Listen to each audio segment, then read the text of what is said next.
I mean, it's kind of hockey is a funny game. You know, sometimes the puck bounces your way, sometimes it doesn't. I haven't really changed anything all year. It's just last weekend got maybe a little bit lucky. Today again, just hits off a guy and trickles in the net. That's just how hockey is, I guess.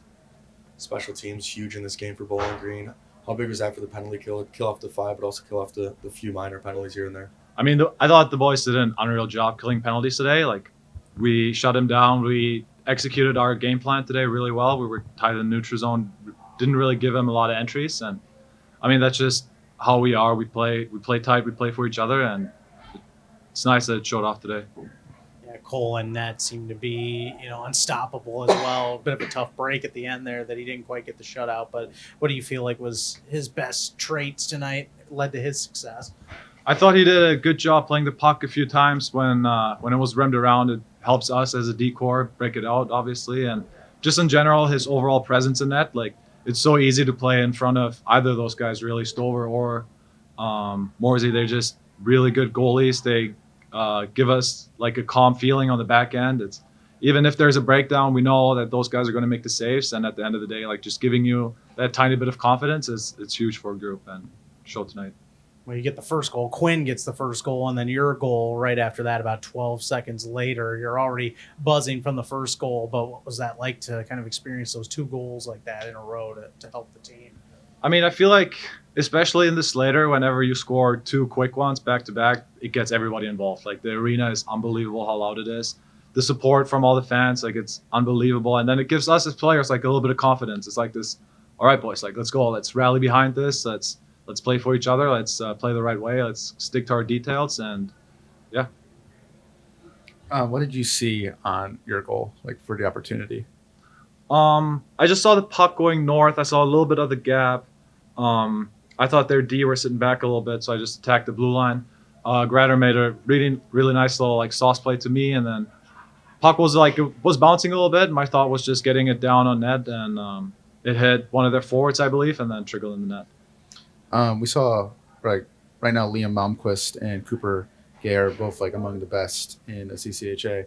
How did you guys game plan for this game to like stop them specifically? I mean, those guys are, especially Cooper Gay. He's a big, strong kid, skates really well. Same with Malmquist. He's a little shorter, but incredible speed, really good skill. We just try to have a tight gap to like not let them build up their speed, to kill their speed on the lines right away, and make them dump pucks. And whenever we get them to make a dump, it's advantage us for a breakout. So those are our game plan today.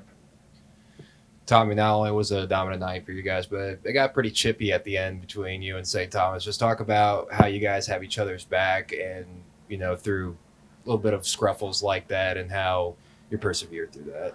I mean, you kind of see it night in, night out, right? Like, guys play for each other. We are an incredible, like, tight group. Everyone loves each other. We hang out with each other all the time. And I think it shows up on the ice when, like you said, it gets a little chippy. There's a little scruffle. Like, you don't have to worry about anything at all, because I might get cross checks, but I know my buddy's coming right there and he's coming to protect me. So it's an unbelievable feeling playing for this group and enjoying just the togetherness. And it's not only off the ice, it's like on the ice. And like tight situations like that, when it gets a little chippy, like we all have our backs.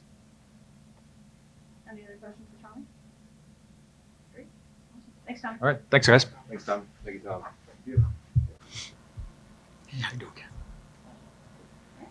We have head coach Dennis Williams with us here. Fire away with questions from him. Yeah, Dennis, you take the 3-goal lead early in the second, and then a big 5-minute power play for St. Thomas, and you kind of keep that momentum by only giving up 2 shots. How big was that for the team's momentum, and just kind of show how great your special teams have been all season long? Well, it's against a team that has a really good power play as well, and credit to Curtis Carr. He runs our D and PK. And, if you look at the way the season's gone, we struggled a bit early on with our penalty kill. He's made a couple key adjustments, I thought, and then has done a really nice job of getting us back to where we need to be. And then you look at tonight's penalty kill, your best penalty killer has got to be your goalie. Cole Moore was really good in net there for us on that 5 minutes and throughout the whole game. And I thought our players did a really good job with good clears, not panicking. A lot of times you get scored on because you see it all the time. A player just throws it up the ice, the D gets it over the weak side back in the net. So overall, really good job on shot blocks, clears, and it was definitely for us a big pick-me-up as we went into the second. I talked about Colmore. Obviously, at the beginning of the season, you see Stover go down, Colmore steps up, Moore goes down, Stover steps up, and now once again you got Moore step up. How big is that to have a 2-goalie tandem just for team confidence and obviously ability? I feel real good. I've said that all along. I'm real happy for Cole. Obviously, the last few starts he hasn't gotten probably the results he's wanted, but he stays battled. He does video lots. He stays on the ice extra a lot. So to see him get out there, I was really upset. Unfortunately, when that last one went in, I was really hoping that we'd be able to help him pitch a shutout. But that's how it goes sometimes. And now it's for him because he hasn't played a lot in a while. It's recovery, rest. And be ready to go back at it tomorrow. Yeah, it was asked of Tommy kind of how to slow down Liam Malmquist and Cooper Gay on their side of things, two prolific forwards for them. How did you feel like your defense was able to kind of slow them down here? Yeah, I thought real good. I thought a lot of your defense is I thought the first period we did a really good job of playing in their zone, and keeping the pucks out of their hand. And, when we have success, it's because we're putting pucks behind their D, playing a real simple game. When all of a sudden we get up 3-0 and we have guys wanting to stick handle through the neutral zone and start to toe drag and 1-on-3 and turn it over and they get to build momentum and right back at us. But I thought our guys, did a good job when we had any breakdowns. We had a real good tracker, a good F3 high coming back, and our D were very physical. And you got to be physical in those type of players. If you give them time and space, they'll expose you. So really good job defending from the inside out, and as well as identifying when that line was especially on the ice. There's probably a couple things you loved with regards to the net drives, in particular, Brett Foe going after a puck that was shot from the point, and he crashes the goal. Ultimately doesn't get to it, but it leads to a bit of a scrum after the whistle. That's the type of physicality you're looking for in that type of game, what we saw tonight, right? Well, you got to play at the blue paint. If you don't, you're not going to be successful. If you look at any NHL team that advances to the Stanley Cup Finals, they're normally cross-checked, slashed, beat up because they're going to the tough areas, off it. And this is what happens sometimes. Even in the game, I thought there was times we were too perimeter. When they were playing more of a man-on-man or a dice D zone there, we call it, we were doing exactly what they want us to, stay to the outside. So you got to live on the inside, and I think no matter what sport you play, you got to get to the areas where it's going to be challenging and physical. And, I like the way we defend, blue paint battles, wall battles, inside the dots. If you can do that, you'll probably end up on, more wins than losses. But even then, tonight's win was awesome. I was excited for the guys. It felt like a good playoff game, for them. But again, as I always say, let's be happy. Let's not be satisfied. We'll just keep building.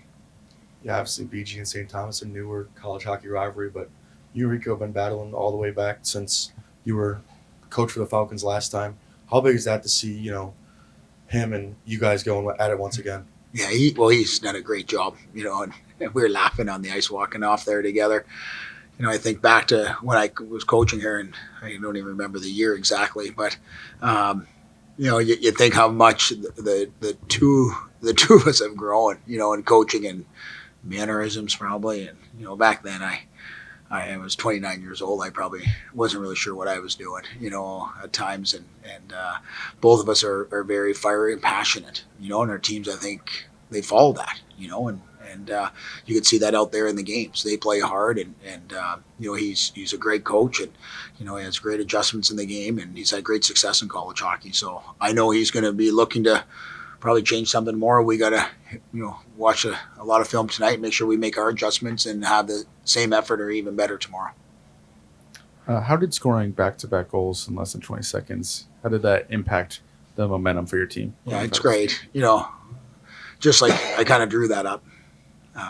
No, I didn't draw that up at all. I don't even know who scored the second goal. Do you know who scored it? Awesome. Tommy Passon's got 2 goals in 4 games now for us. He's a new Bobby Orr out there, hey, that guy? He's moving. Yeah, I think it got deflected, hey. Good things happen, throw pucks to the net. You go to the net.